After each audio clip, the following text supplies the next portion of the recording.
Hey everyone, and welcome to A Question to the Teacher. In this series, we're going to ask and try to answer some of the questions that I wish I would have known to ask when I was starting out teaching. And here's our question for the day. Hey everyone. Today's question comes from a teacher training I did last weekend, and it's a question I get all the time. One of the teachers asked, how do I change my classroom arrangement or layout or seating chart without causing a huge disruption, without chaos ensuing?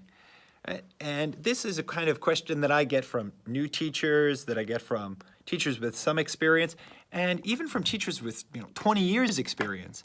This seems to be a universal problem that teachers come across. And I think a lot of it has to do with teachers' expectations about students' behavior, students' academic skill set. And I don't mean their study skill set, I mean their student skill set.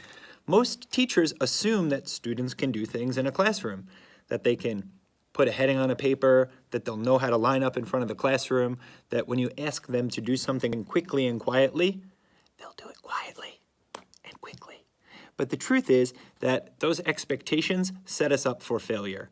And as strange as this might be, it doesn't just happen with young or primary school students, elementary school students. This happens to me all the time, even with teacher trainers. You figure that a teacher would know exactly what to do, how to behave when it's time to be quiet, how to behave during pair work, and how to behave during group work. The truth is that unless you set your expectations and you make clear what it is that you want out of your class, students are just guessing. So I'm going to give you a few tips, a few ideas, and a few little tricks or classroom hacks that you can use in your classroom to minimize the amount of disruption that occurs when you change your seating arrangement, when you switch the classroom layout, or when you just want to have students moving around the classroom. So if you do this properly, students should follow it properly. So let's check out some of my ideas. As you watch this video, try to keep in mind that the aim of this advice is to change classroom seating arrangements with the minimum of disruption. If you want to change your classroom arrangement frequently, you have to be able to do it quickly, quietly, and most importantly, efficiently. If you can do that, you're much more likely to continue to do so. But if you can't, one bad experience might turn you off to ever doing it again. If your students can't make changes quickly and quietly, if they do this in a noisy or unhelpful way, it can put you off to ever making a new arrangement. And that's to the detriment of activities and variety. Don't forget that learners in a classroom often feel rather powerless. Unhelpful, time-wasting, or disruptive behavior may arise from a sense of having no involvement or personal investment in what is being done. All the important and unimportant decisions are taken from them, and there is little that they can influence. This, in turn, may lead to bad behavior and noise when they get a small chance to express themselves, such as when the room is rearranged. One of the easiest ways to curtail this type of behavior is by giving responsibility, even for small things. We can sometimes address many of these issues before they become a problem. Learners may feel more involved and may start to take some responsibility for what happens in class. There may even be a degree of pride in seeing their own ideas in operation and successfully carried out. They don't really want to destroy something that they helped build. Sometimes, before you can get started, you've got to prime the pump. You might want to explain to the class that you would like to use a different seating arrangement for the next task, but you feel that they may misbehave or do it slowly or noisily. Allow a few seconds for this to sink in. Then ask your students for their advice, whether you should rearrange or not, and if so, how best to do it. After you have a discussion, where you make sure that you mainly listen to students and echo their ideas, select a good one, and then do the rearrangement. And before going on to the task that required the rearrangement, lead a short feedback discussion about how successful it was. If it worked, tell them that, clearly and unambiguously. And if it didn't work so well, collect any suggestions for doing it better next time. And if students don't get it the first time, that's okay. Failure doesn't have to mean you can't succeed. Reset, retry, and give it a go. Don't move on unless you're 100% sure that they get it. And if they get it about halfway, stop, pause, and return back to the previous steps. Think of them as checkpoints in a video game.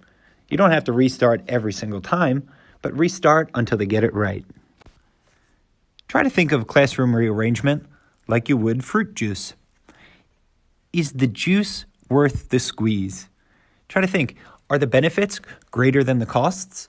If not, then don't rearrange the classroom. But if they are, here are a few things that you can do that makes that squeezing a little bit easier. Rearrange completely silently. This will involve picking up furniture rather than dragging, shoving, pushing, or pulling.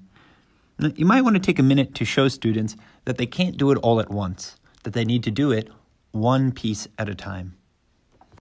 You might also want to get student volunteers or appoint one or two of the class to take specific organizational roles. For example, your job is to make sure that all chairs are moved over to the side wall here and then stacked neatly. You could also have a monitor who checks to see what is happening and remind people to keep the noise down. On the flip side, you could move all learners to one side or corner of the room and select just a small number to do the actual moving. But here's my favorite. Plan the moves like a military campaign. Rather than all at once, give the instructions for them to do in stages, waiting for each to be completed before going on to the next one. For example, 1, pick up your chair. 2, bring your chair over here and stack it. 3, go back to your table. 4, push your table to the side of the room, and so on and so on. Or, of course, you could always get in early and do all the rearrangement yourself before the class arrives. But let's work smart and not hard. You've got 30 little busybodies ready to help you out. Put them to use. From my talks with teachers and from my experience in my own classroom, one of the main reasons that teachers stay in those traditional rows and columns and don't experiment with new rearrangements is that they're afraid that their classroom will become chaotic and afraid that they'll look weak. One way to combat this fear and this chaos and this weakness is to train yourself and to train your students. How do you do that? Well, imagine you ask a student of 30 new students whom you've never met before to bring their paper to the front and put it on your desk. What would you expect to have happen? Chaos would ensue, right? Now, a class of really well-managed and well-behaved students might give you their papers pretty nicely. But the odds are you're going to have a huge pile of papers on your desk. They're going to be out of order. Students are going to be running to the front, running back to their desks. Now, in my classroom, when I start with my very first or second class, I get students to hand in a blank piece of paper. All they have to do is write their name on top and give it to me. That's one class assignment. Now, how I do this is I teach students step by step. Step 1, write your name on top of your paper every single time.